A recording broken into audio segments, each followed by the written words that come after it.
outermost crater formed in 1790.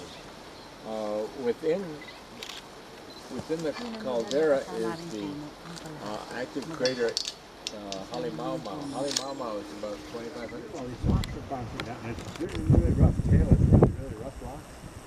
And the more and more rocks are coming down.